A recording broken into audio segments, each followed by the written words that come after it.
Hello student, इससे पहले हम लोगों ने पढ़ा साइकोलॉजी क्या है, साइकोलॉजी कैसे शुरुआत हुई। आज हम लोग पढ़ेंगे डेफिनेशंस ऑफ साइकोलॉजी। तो देख लेते हैं कुछ मनोवैज्ञानिकों की डेफिनेशंस जो बहुत इंपॉर्टेंट रहती हैं। डेफिनेशन समझना बहुत जरूरी रहता है। क्या है, सबसे पहले वॉरेन महोदय ने एक डेफिनेशन दी है। क्या दी है? मनोविज्ञान जीवधारी व वातावरण की प्रारंभिक अनुक्रिया से संबंधित है। ठीक है, तो इन्होंने क्या बताया? मनोविज्ञान जीवधारी में मतलब है इन जीवधारी में मनुष्य और पशु सभी आते हैं, क्योंकि मनोविज्ञान में जब व्यवहार का अध्ययन किया गया है तो पशुओं पर भी अध्ययन किया गया है, तो इसलिए जीवधारी इन्होंने यूज किया है। जीवधारी जिसमें कि पशु और मनुष्य दोनों ही आते हैं।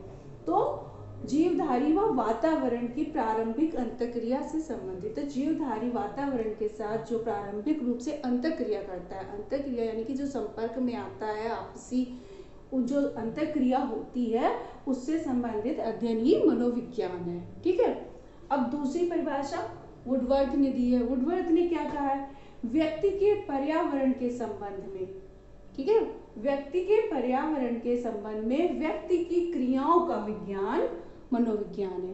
तो इन्होंने माना है पर्यावरण को, पर्यावरण के संबंध में जो व्यक्ति पर्यावरण के साथ वातावरण में रहकर जो क्रियाएं करता है उसका जो अध्ययन करते हैं वही वो मनोविज्ञान के अंतर्गत आता है। वो विज्ञान ही मनोविज्ञान माना है इन्होंने।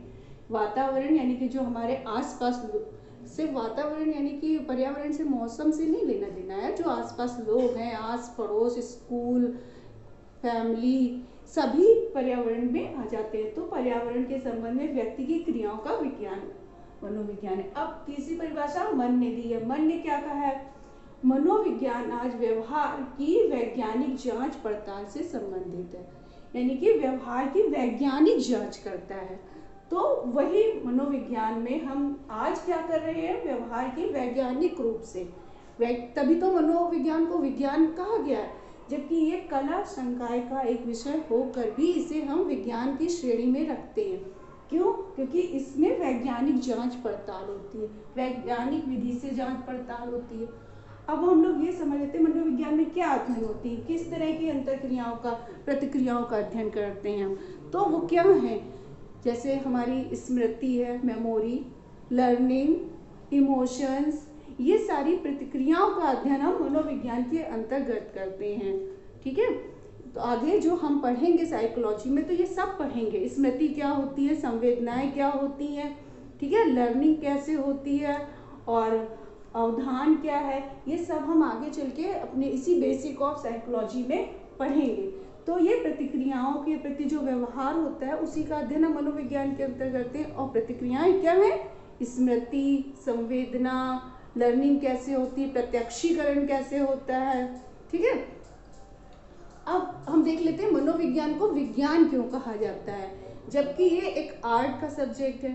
ठीक है, कला संकाय का एक विषय होने के बाद भी इसे विज्ञान की श्रेणी में रखा जाता है, क्योंकि विज्ञान की श्रेणी में रखने के लिए कुछ उसमें कुछ गुण होने चाहिए, तभी तो हम किसी विषय को विज्ञान की श्रेणी में रख सकते हैं। वो सारे गुण, वो सारे प्रकृति, नेचर, वो सब मनोविज्ञान के अंतर्गत हैं, इसीलिए तो इसको हम विज्ञान कहते हैं, मनोविज्ञान। अब वो क्या चीजें हैं जो मनोविज्ञान में हैं, इसलिए हम विज्ञान कहते हैं। तो सबसे पहली क्या है? हमारी वैज्ञानिक पद्धतियां। ठीक है, हमारे पास मनोविज्ञान में जो हम पद्धतियां यूज करते हैं वो वैज्ञानिक हैं। वैज्ञानिक पद्धतियां क्या होती हैं? वैज्ञानिक पद्धतियां यानी कि जो हम इसमें विधियां यूज करते हैं, जैसे प्रयोगात्मक विधि, हम जिन विधियों से अध्ययन करते हैं वो हमारी विधियां वैज्ञानिक है। प्रयोगात्मक विधि, सांख्यिकी विधि, इन विधियों का हम प्रयोग मनोवैज्ञानिक व्यवहार के अध्ययन में करते हैं, इसलिए जो रिजल्ट आते हैं वो वैज्ञानिक होते हैं। इसी कारण इसको वैज्ञानिक पद्धति के अंतर्गत रखा गया और मनोविज्ञान का दर्जा दिया गया है। दूसरी चीज क्या आती है? प्रमाणिकता। प्रमाणिकता से क्या तात्पर्य? प्रमाणिकता से तात्पर्य कोई भी प्रयोग अगर हम बार बार करें, कोई भी जो एक बार जो सिद्धांत बनाया अगर हम उस पर बार बार प्रयोग करें तो जो भी हमें उसमें निष्कर्ष प्राप्त हो वो एक जैसे हो। कभी अलग अलग ना होगी। एक बार हम जब कोई चीज़ पर प्रयोग कर रहे हैं तो दूसरे रिजल्ट आ रहे हैं, और दूसरी बार कर रहे हैं तो दूसरे रिजल्ट आ रहे हैं। ठीक है, तो प्रमाणिकता उसी विषय में होती है, उसी अध्ययन में होती है बार बार कर जब हम वैज्ञानिक पद्धति यूज कर रहे होंगे। अगर हम वैज्ञानिक पद्धति से कोई भी प्रयोग करेंगे तो वो प्रमाणिक होगा कि जितने बार भी हम प्रयोग करेंगे निष्कर्ष सेम आएंगे। उसके बाद आती है क्या, वस्तुनिष्ठता। वस्तुनिष्ठता से हमारा क्या तात्पर्य है, वस्तुनिष्ठता यानी कि ऑब्जेक्टिविटी। तो ऑब्जेक्टिविटी कब होगी, जब अध्ययनकर्ता की मनोवृत्ति का कोई प्रभाव उस अध्ययन पर ना पड़े।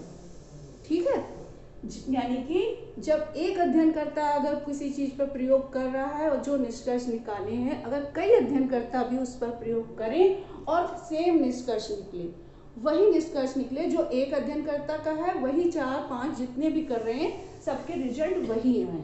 ठीक है, तो उनकी मनोवृत्ति का, जैसे कोई अध्ययनकर्ता की मनोवृत्ति उसको लगाव है उसके, तो रिजल्ट नहीं सही था तो वो वस्तुनिष्ठ नहीं होंगे। और क्योंकि हमें विज्ञान का दर्जा इस मनोविज्ञान विषय को मिला है तो हमें रिजल्ट भी वस्तुनिष्ठ चाहिए, और हम क्योंकि वैज्ञानिक पद्धतियां यूज कर रहे हैं और इसलिए वस्तुनिष्ठता हमारे मनोविज्ञान के प्रयोगों में रहती है। और वस्तुनिष्ठता तभी होगी जब उसमें प्रमाणिकता भी होगी। ठीक है, जो जिसमें वस्तुनिष्ठता होगी उसमें प्रमाणिकता भी होगी, क्योंकि अगर सभी अध्ययनकर्ता अलग अलग प्रयोग कर रहे हैं और रिजल्ट सेम आ रहे हैं तो यानी कि उसके प्रयोग हम जितनी बार करेंगे, कुछ समय पश्चात भी करेंगे तो भी परिणाम सेम आएंगे, तो यानी कि उसमें प्रमाणिकता भी होगी। ठीक है, चौथी क्या है, भविष्यवाणी की योग्यता। अब भविष्यवाणी की योग्यता कैसे, जब हम कोई प्रयोग करते हैं अगर रिजल्ट एक जैसे आ रहे हैं, वैज्ञानिक पद्धतियों का यूज कर रहे हैं, वस्तुनिष्ठता है उस प्रयोग में, तो भविष्यवाणी की योग्यता भी होगी, क्योंकि हम उसके आधार पर कह सकते हैं कि भविष्य में अगर इस किसी व्यक्ति का व्यवहार ऐसा है तो आगे ऐसा होगा, तो उस प्रयोग में हमारे भविष्यवाणी की योग्यता होगी। ये जब सब चीजें होंगी तभी तो हमारा विषय विज्ञान विषय हुआ। अब उसके बाद क्या है, सार्वभौमिकता। सार्वभौमिकता से क्या तात्पर्य है, सार्वभौमिकता से तात्पर्य है कि अगर कोई प्रयोग किसी एक देश या एक काल एक समय पे हुआ है तो वो दूसरे देश या दूसरे समय पर जब किया जाएगा तो भी आंसर वही आएंगे। ठीक है, सार्वभौमिक होगा, यानी कि अगर इंडिया में किया जा रहा है तो भी रिजल्ट वैसे ही आएंगे, और अदर कंट्री में किया जा रहा है तो भी रिजल्ट वैसे ही, कानपुर में किया जा रहा है तो भी वही होगा, और लखनऊ में किया जा रहा है तो भी। सार्वभौमिकता या समय आज किया जा रहा है तो भी वैसा होगा, कुछ समय बाद 1 महीने पश्चात किया जाएगा तो भी, तो उसमें सार्वभौमिकता होगी। ठीक है, तो जब ये पांचों गुण होंगे तभी कोई विषय विज्ञान विषय कहलाता है, क्योंकि उसमें ये पांचों जो ये वैज्ञानिक विषय विज्ञान विषय होने के लिए ये उसका नेचर ये होना आवश्यक होता है कि वैज्ञानिक पद्धतियां हो, उस प्रयोग में प्रमाणिकता हो और वस्तुनिष्ठता हो, भविष्यवाणी की योग्यता हो और सार्वभौमिकता हो। इस तरह से मनोविज्ञान विषय में हमारे जो प्रयोग होते हैं वो वैज्ञानिक प्रयोग होते हैं, इसीलिए इसे विज्ञान का दर्जा दिया। विदेशों में फॉरेन कंट्रीज में क्या है, अभी पहले से ही इसे साइंस संकाय विज्ञान संकाय का विषय माना जाता है, जबकि अपने इंडिया में अभी नहीं माना जाता है। आगे चल के हो सकता है माना जाए, लेकिन अदर कंट्री में इसे विज्ञान विषय का ही एक विषय माना जाता है। ठीक है, अगले में हम लोग पढ़ेंगे मनोविज्ञान के क्षेत्र। अगली क्लास में हम लोग मनोविज्ञान के क्षेत्र पढ़ेंगे, कहाँ कहाँ पर मनोविज्ञान का यूज होता है। इसको पढ़ेंगे क्षेत्र में हम लोग कि मनोविज्ञान कहाँ कहाँ यूज होता है, किन किन क्षेत्रों में यूज होता है, क्योंकि मनोविज्ञान का क्षेत्र बहुत विस्तृत हो चुका है।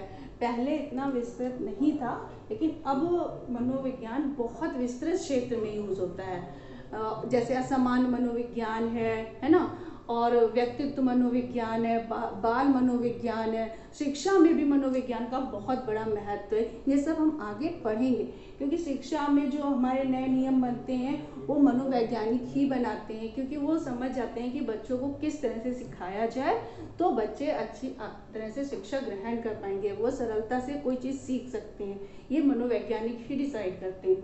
तो इस तरह से मनोविज्ञान का क्षेत्र बहुत विस्तृत है। कानून के क्षेत्र में भी यूज होता है इसका, काफी सारे क्षेत्र हैं, वो हम अगले क्लास में पढ़ेंगे, ठीक है। तो अभी हम लोगों के लिए